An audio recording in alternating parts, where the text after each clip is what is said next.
Buongiorno, stiamo parlando del libro dei Giudici, in particolare di Sansone, questa figura molto particolare, il cui nome Shimshon deriverebbe dal fiore delle pietre. Il nome poi in greco viene conosciuto, questo fiore col nome di Eliantemo, da Helios che significa sole e Anthos che significa fiore. Ovviamente l'etimologia è incerta, alcuni la legano a Shemesh, il dio del sole, eccetera, ma ciò che conta è ciò che ha fatto. Lui è inserito nel libro dei giudici perché avrebbe iniziato a liberare gli israeliti dal dominio dei Filistei che stava iniziando. La cosa interessante è da sapere anche è che il periodo dei giudici comprende l'epoca storica che va dal momento di Giosuè, che era il successore di Mosè, fino a quando si istituisce la monarchia, insomma, si comincia con i tempi di Samuele, quindi siamo tra XII e XI secolo avanti Cristo. Abbiamo già visto nel video precedenti delle azioni, delle opere eroiche compiute da Sansone, ma adesso andiamo avanti. Avevo detto che Sansone aveva stipulato uno di quei matrimoni che erano previsti dall'antico ordine semitico, per cui il marito si recava di tanto in tanto dalla moglie e andava a trovarla. E una di queste volte lui decide di andare dalla moglie portandole un capretto. Ma il padre della moglie dice: ma come, io pensavo che tu ormai non la volessi più e quindi l'ho data al tuo compagno di nozze. Sansone, che non era persona propriamente equilibrata, poi vedremo anche perché su di lui, c'è scritto più volte, irruppe Yahweh su di lui e gli faceva fare delle cose, diciamo, che non erano propriamente normali, ecco. E allora il padre della moglie gli dice: senti, io l'ho data al tuo compagno di nozze, prendi la sorella di lei, che è pure più carina. Ma Sansone questo non lo accetta e allora cosa fa? Cattura un grande numero di volpi, lega assieme le code, mette delle torce, le infiamma e poi lancia queste volpi che, terrorizzate, ovviamente cominciano a percorrere i campi, si era al tempo delle messi, e quindi bruciano il grano, bruciano le vigne, bruciano gli ulivi. E allora molti filistei chiedono: ma chi è che ha fatto questo e perché? E la risposta che viene data è: ma è stato Sansone, perché suo suocero non le ha più dato la moglie ma l'ha data al suo compagno. Allora i filistei cosa fanno? Prendono suocero e ex moglie e li bruciano vivi. E qui siamo in un sistema di azioni e reazioni continue non propriamente equilibrate. Allora Sansone s'arrabbia per il fatto che suo ex suocero comunque è stato bruciato vivo assieme alla sua ex moglie e, come si usa normalmente dire, interviene contro i Filistei e ne prende uno per battere l'altro. E letteralmente in ebraico c'è coscia contro anca e ne fa letteralmente una strage. Ovviamente i Filistei decidono di vendicarsi di questa strage e muovono verso Giuda, verso la tribù di Giuda, perché in quel momento, nel momento dei giudici, lo Stato di Israele non si era ancora costituito, quindi diciamo tutta la terra di Canaan era un po' dal punto di vista del possesso distribuita a scacchiera, quindi gli israeliti si erano inseriti piano piano all'interno, quindi c'erano dei territori che erano loro e altri territori che appartenevano ad altri popoli. I Filistei erano uno di questi, che si trovavano su quella che noi oggi conosciamo come la striscia di Gaza, quindi insomma la storia ritorna. E allora muovono contro Giuda e quelli di Giuda dicono: ma perché venite contro di noi, che in sostanza non abbiamo fatto nulla? Ma perché vogliamo catturare e legare Sansone per le cose che ha fatto contro il nostro popolo. Allora quelli di Giuda dicono, beh, ci pensiamo noi, e lo cominciamo a farsi catturare. Così fanno, gli uomini di Giuda si muovono, vanno da Sansone, lo convincono a farsi catturare giurandogli che non lo avrebbero colpito, che non lo avrebbero ammazzato, che non gli avrebbero fatto nulla di male, e Sansone accetta di farsi legare. Quando è legato e i filistei lo vengono a sapere, accorrono in massa, ovviamente per finalmente prenderlo. Ma le grosse corde che erano state utilizzate per legarlo, dice la Bibbia, divengono come stoppini bruciacchiati. Lui le strappa e, tanto per cambiare, usando una mascella d'asino ancora mezza fresca che ha trovato, ne fa una ulteriore strage. E qui c'è di nuovo quel verbo Yahweh irruppe su di lui, e abbiamo già detto che è un verbo che indica il penetrò. Quindi questi Elohim avevano un sistema che consentiva loro di penetrare nella testa, nella mente degli uomini, e Sansone era un nazireo, era un consacrato a Yahweh, e di dare loro anche una forza speciale. Ho letto degli studi interessanti di neuroscienziati di università americane, australiane, eccetera, che parlano di questa forza isterica, cioè c'è dentro di noi, ci sarebbe dentro di noi un sistema che inibisce l'utilizzo totale delle forze che noi avremmo, cioè del nostro sistema nervoso e del nostro sistema muscolare, a partire dal cuore, poi anche il sistema circolatorio. Perché? Perché se il sistema funzionasse sempre al massimo delle sue possibilità, ovviamente si consumerebbe molto prima e noi vivremmo molto meno. Quindi questi neuroscienziati parlano proprio di un sistema inibitorio che a tratti in modo autonomo viene bloccato e quindi libera queste forze potentissime che il nostro corpo avrebbe. Il tutto partirebbe dall'amigdala attraverso l'ipotalamo e poi l'emissione di ormoni, le ghiandole surrenali.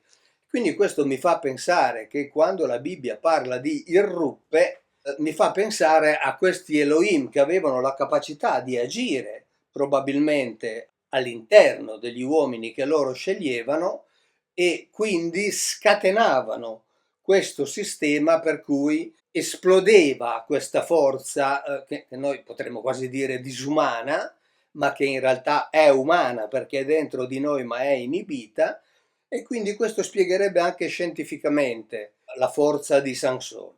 Comunque in sostanza Yahweh irruppe dentro di lui e Sansone, tanto per cambiare, ne fa una strage. Poi la storia continua dicendo che Sansone si reca a Gaza. Si reca a Gaza e i Filistei ovviamente lo vengono a sapere e dicono questa volta lo catturiamo. Perché? Perché lui si reca a Gaza, vede una prostituta, va con la prostituta, sta con lei durante la notte, e i Filistei dicono domani all'alba quando esce noi lo catturiamo. In realtà lui esce di notte, riesce a scardinare addirittura le porte della cittadina di Gaza e se le porta via, e quindi insomma non riescono a catturarlo. Poi Sansone, che era particolarmente sensibile alla bellezza femminile, si innamora di Dalila, e qui la storia la conosciamo tutti. I Filistei attraverso Dalila vengono a conoscere quello che la Bibbia presenta come il segreto della forza di Sansone, cioè la lunghezza dei suoi capelli, delle sue 7 trecce. E Dalila dice ai Filistei: guardate che il segreto della sua forza sta nei capelli lunghi, che erano un segno fondamentale del nazireato, per cui il nazireo che si rasava la testa perdeva questo rapporto privilegiato con Yahweh, e quindi Dalila riesce a far addormentare Sansone e riesce a fargli tagliare i capelli. Sansone viene catturato, viene accecato e viene costretto a far girare la macina. Intanto i suoi capelli ricrescono. Francamente ho sempre pensato alla stupidità dei Filistei, ma forse proprio la Bibbia intendeva rappresentare questo, intendeva prendersi gioco di quelli che sono stati per alcune decine di anni i loro dominatori, e loro non hanno mai pensato che era una cosa stupida lasciargli ricrescere i capelli.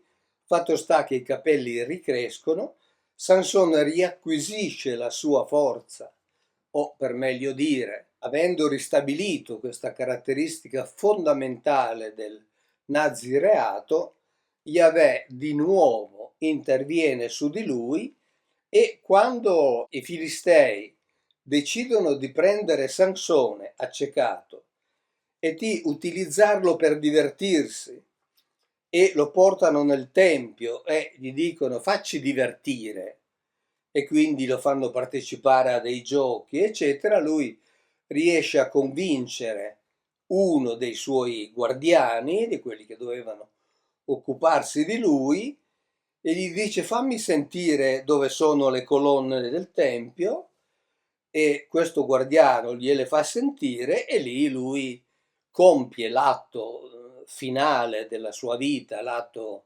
straordinario, spingendo le colonne fa crollare il tempio dicendo muoia Sansone con tutti i Filistei. Ora questo tempio era forse, perché non è sicurissimo, il tempio dell'Elohim Dagon. Dico Elohim apposta, perché è scritto nella Bibbia, perché significa che qualunque sia il significato che si vuol dare al termine Elohim, sappiate che così veniva definito Yahweh, così veniva definito Dagon o Dagan, che poteva essere il suo nome di origine, e quindi qualunque cosa significhi, Yahweh e Dagon o Dagan venivano definiti esattamente nello stesso modo. Erano due divinità dello stesso tipo. Quindi è inutile dire che Elohim vale Dio per Yahweh e vale un'altra cosa per Dagon, Milcom, Kamosh, Asherah, eccetera, perché in realtà la Bibbia usa senza alcun problema la stessa terminologia per definire queste divinità. Dagon era una divinità mesopotamica, dicono gli studiosi probabilmente di origine addirittura non semitica, ed ha fatto un percorso che da metà della Mesopotamia è passato attraverso il nord-ovest della Mesopotamia, e qui il re Sargon ringrazia la divinità Dagon perché gli ha consentito di conquistare proprio il nord-ovest della Mesopotamia, poi passa attraverso la Siria scende in Palestina e lì viene adottato come divinità unica da parte dei Filistei. Ora, questo può significare due cose, bisogna essere onesti. O che era la divinità che si spostava, oppure si potrebbe anche spiegare col fatto che delle tribù, dei clan, delle famiglie originarie della Mesopotamia, spostandosi, hanno, come dire, distribuito il culto lungo il territorio che loro percorrevano. Però la Bibbia anche in questo è chiara, perché Mosè in Deuteronomio 32 dice chiaramente che questi Elohim si spostavano, quando lui lamenta che il popolo di Israele si era addirittura messo al servizio di Elohim nuovi, Elohim venuti da poco, Elohim che i loro padri non avevano conosciuto. Quindi, stando la Bibbia, e come sapete io faccio sempre finta che la Bibbia sia vera, penso che questo Dagon si sia spostato percorrendo, diciamo, questa sorta di mezzaluna attraverso i territori del Medio Oriente, e si è arrivato quindi poi a scegliersi anche come popolo i Filistei.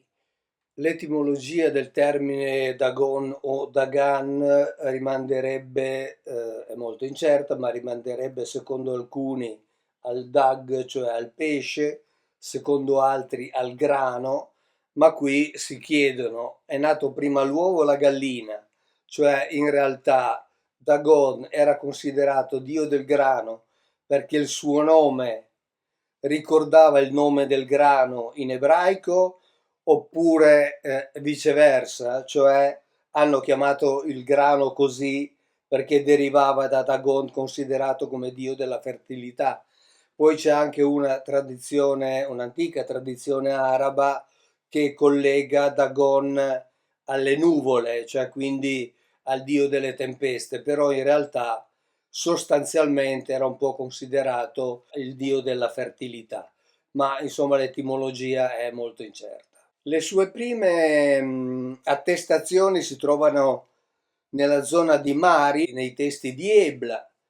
Il suo nome ha avuto diversi tentativi di interpretazione. Dicevo prima che in origine si chiamava Dagan, che poi è diventato Dagon con le lingue semitiche occidentali. Il termine dag rimanda al pesce e qui c'è stata per un certo tempo una disquisizione perché quando i Filistei hanno catturato l'arca dell'alleanza e l'hanno portata nel tempio di Ashdod, Ashdod era una cittadina, il tempio dedicato a Dagon, l'arca dell'alleanza avrebbe per ben 2 volte fatto cadere la statua del dio Dagon e secondo uno studioso che ha sostenuto questa tesi, la seconda volta sarebbe rimasta al suo posto soltanto la parte inferiore della statua che poteva forse ricordare un pesce, però poi questa è una tesi che è stata abbandonata.